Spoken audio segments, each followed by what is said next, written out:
माधवा, अरे चाय वांगडा फरसाण भया ना तुका. अगं तो मला नको होता, दत्ताला हवा होता, दे त्याला. अरे खा दोघांनी खा. घेवा दोघांनी घेवा सगळा. हा मग धाकलो येत ते का पण देवा. अगं तुका वया तर तू पण घे. जा माका नको. चाय तेनू मी देते या तुमका. जिलांका देव त्यांची हावस असा. आहे ऐकतस ना. घे तू घे. हा तुझी आवस असा ना.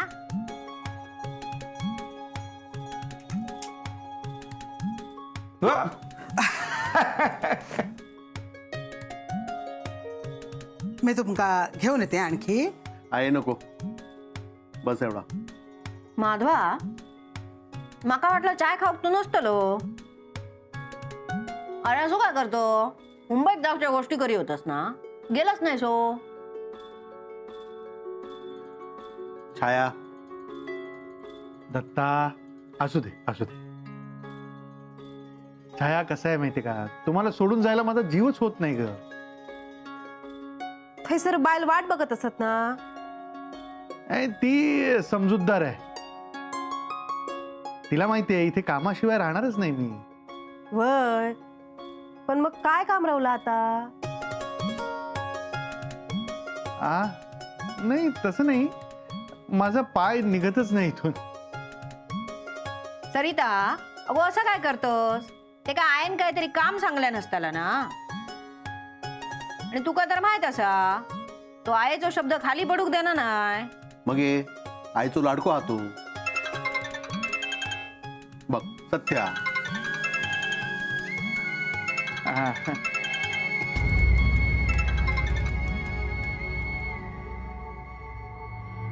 काय झाला. नाही काही नाही. अहो मग उचला ना फोन. सरिता तुझी काही काम असेल तर आवरून घे. माझे काम मी बरोबर करते. हा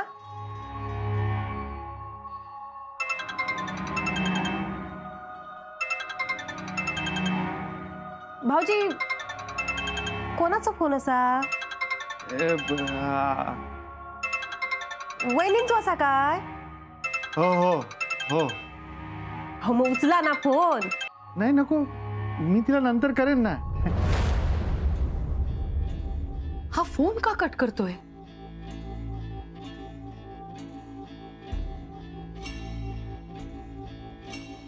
एकदा माझं म्हणणं ऐकून घेतलं तर गैरसमज दूर होतील.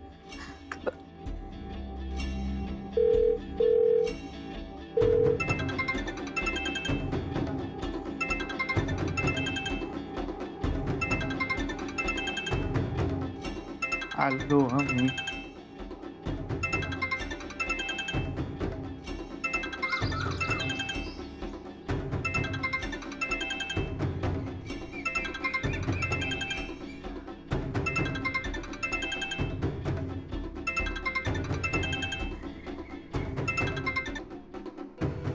हॅलो.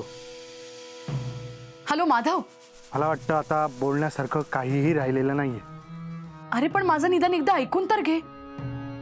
उगाच गैरसमज निर्माण होतील. अजून काय आणि किती समजवणार आहात तुम्ही. हे बघ माधव, तुझ्या जागी दुसरं कोणीही असतं ना तर त्यांना मी चुकीची आहे असंच वाटलं असतं.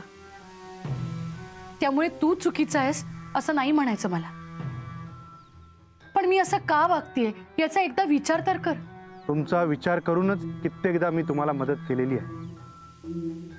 पण आता तुमचं सगळं लक्ष घरावर आहे.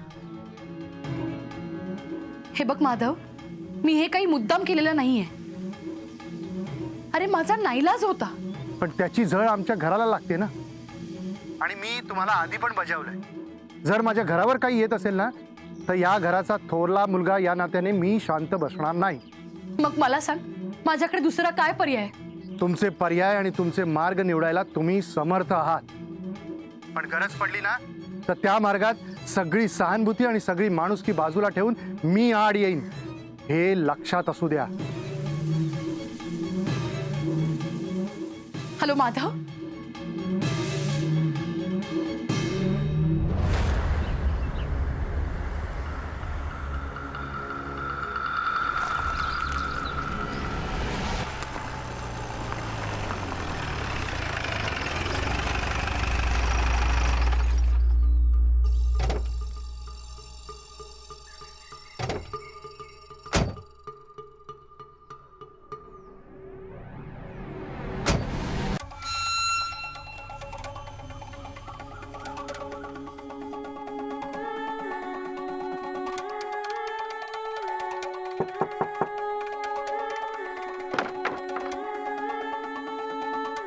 तुम्ही का कुणी दुसरं येणं अपेक्षित होतं का? अवेळी आपल्या दारात पोलिसांचं येणं कोणाला अपेक्षित असतं? आवडलं उत्तर. या ना, या आत या. नाही नको. काय तुमचं घर लहान आहे, शिवाय आत गरमही होतं. मी बसतो इथं बाहेर बसतो. चहा ड्युटीवर असताना शक्यतो या गोष्टी टाळतो आम्ही. कधीतरी सहज आलात तरी चालेल. त्या वत्सला नायकांच्या केसचं काय केलं तुम्ही?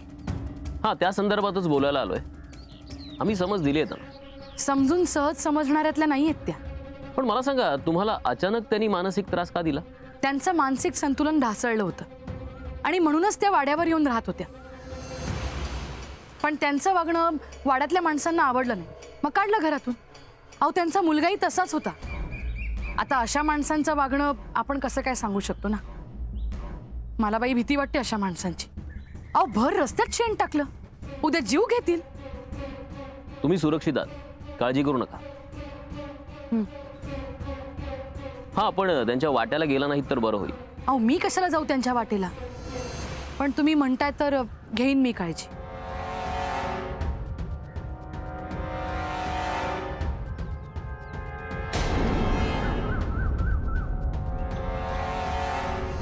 अण्णाच्या मनात नक्की काय चाललंय काहीच कळत नाहीये.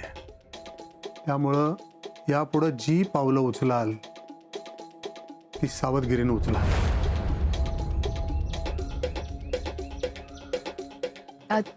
थँक्यू. हां, तुम्ही एवढी मदत केली. अहो, कर्तव्यच आहे आमचं ते. नाही, पण त्याच्या पलीकडे जाऊन तुम्ही मदत करता. मी काय म्हणते, तुमचं कार्ड आहे का? नाही म्हणजे कधी मदत लागली तर फोन करेन मी तुम्हाला. चालेल ना तुम्हाला?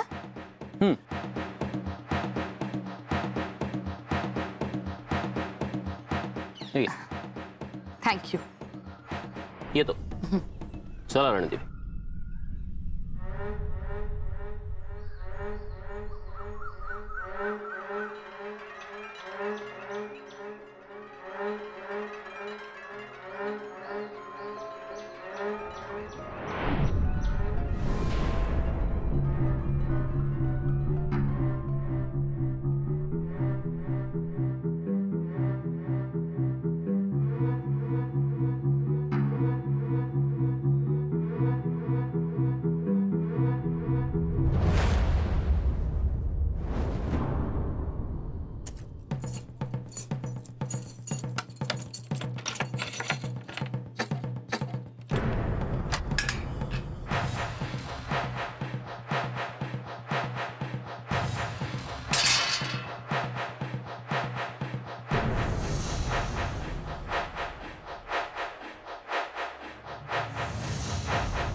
हे बघ, अण्णाकडे तुझी जी जमीन आहे ना ती मी तुला परत मिळवून देतो.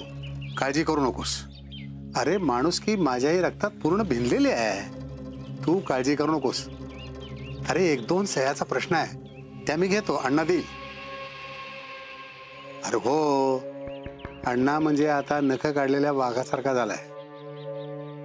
त्या बाईनं त्याला असा गुंगवलाय ना की त्याचं कुठं लक्षच नसतं. हा, मी घेतो सह्या. पण हे बघ, तुला थोडी जमीन सोडावी लागेल. का? एक मिनिट. अरे, का म्हणजे काय? मी तुला जर एवढी माणुसकी दाखवतोय तर तुला माझ्यासाठी थोडी माणुसकी दाखवता येणार नाही? मग आलं ना लक्षात? हा, बाकी सगळं माझ्यावर सोड. हे बघ, मला आता बोलायला वेळ नाही. आपण सगळं कोर्टात बोलू. हा, ठेव आता. हा, अण्णा उभा का? बस की, चल. नको चहा घे. नको. तर काय नाही केलंस? नाही, थोडे पैसे वय. अण्णा, वय खिशात पैसो नाही. हा सगळा हिंदून पैसे दे. अण्णा नाही अशा पद्धतीनं माझ्याकडे पैसे मागतो. गरज आहे नंतर परत करीन. अण्णा अरे तुझे उपकार आहेत रे माझ्यावर. तुझ्याकडनं पैसे परत मागितले तर वर जाऊन देवाला काय तोंड दाखवू मी. देतो तुला पैसे. पण अण्णा कशासाठी हवेत पैसे? माका पैसे वय. म्हणजे तुला कारण सांगायचं नाही पण अंदाज येतोय मला. अण्णा मित्र म्हणून तुला सांगतोय.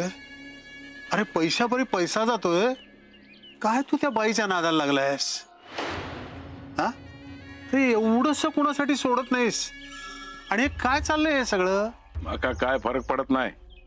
फरक पडतोय अण्णा. म्हणूनच तू आज इथं माझ्याकडे पैसे मागायला आलायस. ए गप. लई पैसा हा माझ्याकडे. तुका काय वाटला अण्णाने एक दळिद्री झालो? तुझ्या खिशातला पैसा नको माका. पैसा हा माझ्याकडे. जमीन जुमलो हा. विकून टाकतो जमीन जुमलो. माका पैसे वय. आजवर तुका एवढं दिलंय तू माका शहाणपणा शिकवतस? हा तुझा घर माझ्या जीवावर चालता. लक्षात आला ना? अरे अण्णा चुकलं माझं. चुकलं. मी तुझ्या काळजीपोटी बोलत होतो. तुझा मित्र म्हणून बोलत होतो. पण तुला कळत नाहीये तू स्वतःचं किती नुकसान करून घेतोयस. ठीक आहे तुला हवेत ना देतो मी पैसे. थांब आलोस.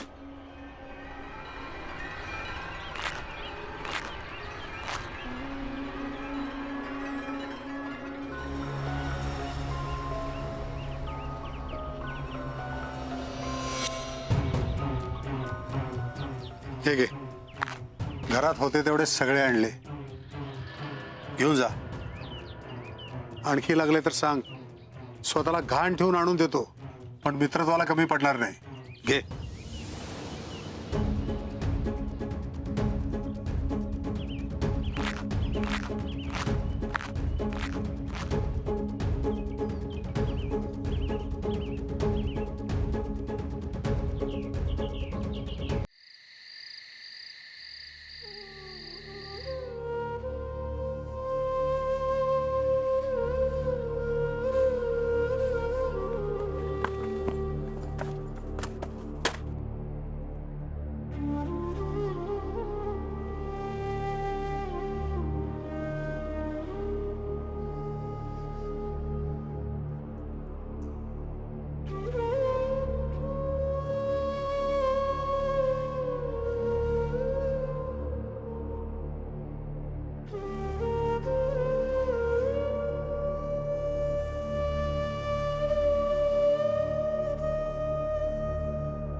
नाही विसरले मी तुम्हाला.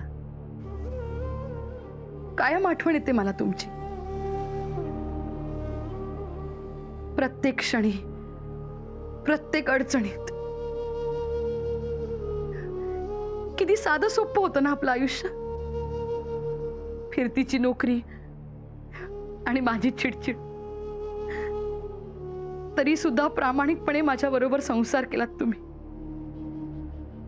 मी मात्र नेहमीच कशा ना कशाचा तरी हव्यास धरला. आणि हा हव्यास मला आज इथवर घेऊन आलाय. इथे नाही आहात तुम्ही माझ्या सोबत पण पूर्वी कायम असायचा. आजूबाजूला ना मला तुमचं अस्तित्व जाणवायचं. अगदी मी मुंबईला जाण्याचा निर्णय घेतला ना तेव्हा सुद्धा तुम्ही माझ्या पाठीशी होता. मला बळ दिलं तुम्ही परिस्थितीला सामोरं जाण्याचं.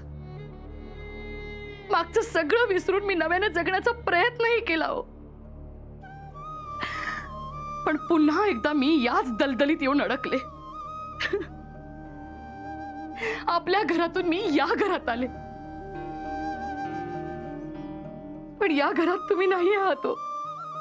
नाही आहात. तुम्ही पाठ फिरवली आणि तुमची साथ सुटली. एवढा राग आलाय का तुम्हाला तुमच्या कुमुदिनीचा? बरोबर आहे, वागलेच आहे मी तसं. पण हा लढा लढण्यासाठी माझ्या पाठीशी जर तुम्ही असाल ना, तरच मी हिमतीने उभी राहू शकते. खरंच सांगते, मी जे काही करते ना ते फक्त आपल्या सुषमासाठी. मी वचन देते तुम्हाला, मी सुषमाला जगातलं सगळं सुख देईन. कारण माहितीये मला, ती जरी अण्णांची असली ना तरी तुमचा तिच्यावर खूप जीव होता.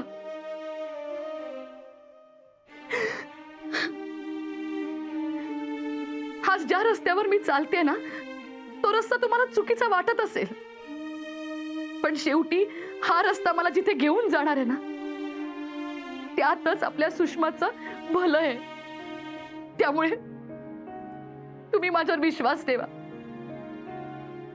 आणि आता असा विचार करा की मी सगळं जे काही करतेय ते फक्त आपल्या सुषमाच्या सुखासाठी आहे.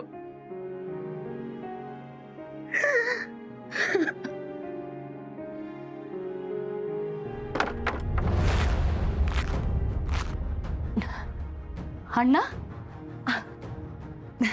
तुम्ही या पैसे? बरं झालं अण्णा तुम्ही पैसे दिले. आता मी लग्नाची खरेदी करून घेते. ऐन वेळेला घाई नको काय. तसंही आज ना उद्या तुम्ही माझ्याशी लग्न करालच, हो ना? अण्णा, कसे दिसाल ना तुम्ही लग्नात? मला ना तुम्हाला नवरदेवाच्या रूपात बघायचंय. म्हणजे वय झालं असलं तरी तुमचा रुबाब तरुणांना लाजवेल असा आहे. मुंडावळ्या, बाशिंग, सुटाबुटात उभं राहायचं अण्णा. आपलं लग्न सगळ्यांनी बघत राहिलं पाहिजे. येळ येईल तेव्हा बघू काय काय होतं.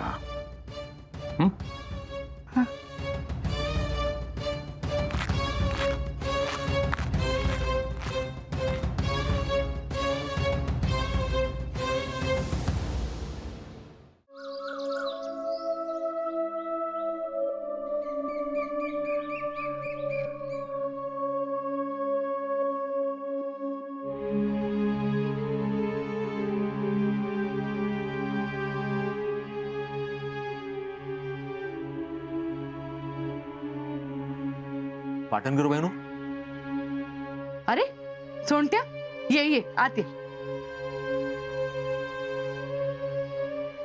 काय रे असं काय बघतोयस? काय काय बाहेर निघालास का तुम्ही? हो रे, तालुक्याला जाते. अच्छा, सुषमाक भेटू जातास? हा हा, वेळ मिळाला तर तिथेही जाऊन ये. वेळ मिळालो तर म्हणजे? अरे खूप काम आहेत ना. अच्छा, खरेदीक जातास? हा, हो. कसली खरेदी? आता घोडा मैदान दूर नाही. म्हणजे अजून तुम्ही तुमच्या निर्णयावर ठाम असासा? मी सगळा विचार करूनच निर्णय घेतलाय. पाटणकर बहिणू, चुकता तुमचा निर्णय. हा, माझ्या जागी मी बरोबर आहे. आता तुमका वाटता, पण नंतर नंतर तुमका पश्चाताप होतो. पाटणकर बहिणू, माझी आणि तुमची काय बरोबरी नाही ना, बुद्धी ना पैसा.